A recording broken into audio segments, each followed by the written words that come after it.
ভোরের আলো ফোটার আগেই আমরা জাহাজের ট্রল নামিয়ে দিই বিশাল সাগরে। দীর্ঘ 22 দিন বন্ধের পর আজ যেন নতুন প্রাণ ফিরে পেয়েছি আমরা।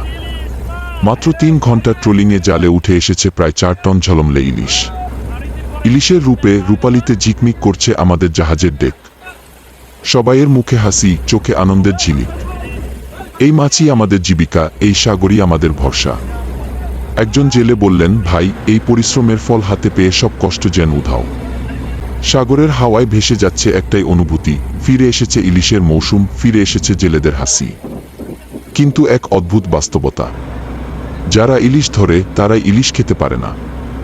আমরা যারা সমুদ্রে জীবন বাজি রেখে মাছ শিকার করি তারা গরিব মানুষ। আজ যখন আমাদের জাহাজে 4 টন ইলিশ, তখনও ঘরে হয়তো ভাতের সাথে শুটকি বা ডালি খাবারে থাকে। বাজারে ইলিশের দাম এত বেশি যে গরিব মানুষের সাধ্যের বাইরে চলে গেছে। ইলিশ এখন ধনীদের প্লেটের মাছ, অথচ গরিবের জালে ধরা পড়ে। এই বৈষম্য, এই বেদনা হয়তো কেউ বুঝবে না।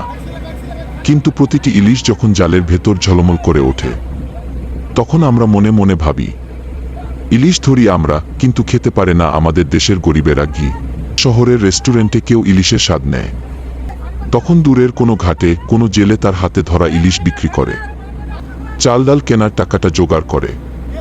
তবুও আশা থাকে, একদিন হয়তো এমন সময় আসবে যখন গরিব মানুষও হাসি মুখে বলবে, আজ ভাতে ইলিশ আছে ঘি।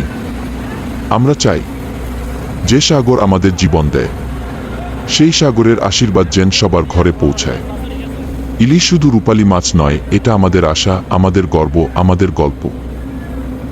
প্রিয় দর্শক, আপনারা যদি আমার ভিডিওটি ইউটিউবে দেখেন তাহলে চ্যানেলটি সাবস্ক্রাইব করে কমেন্টের মাধ্যমে আপনাদের মতামত জানিয়ে যাবেন।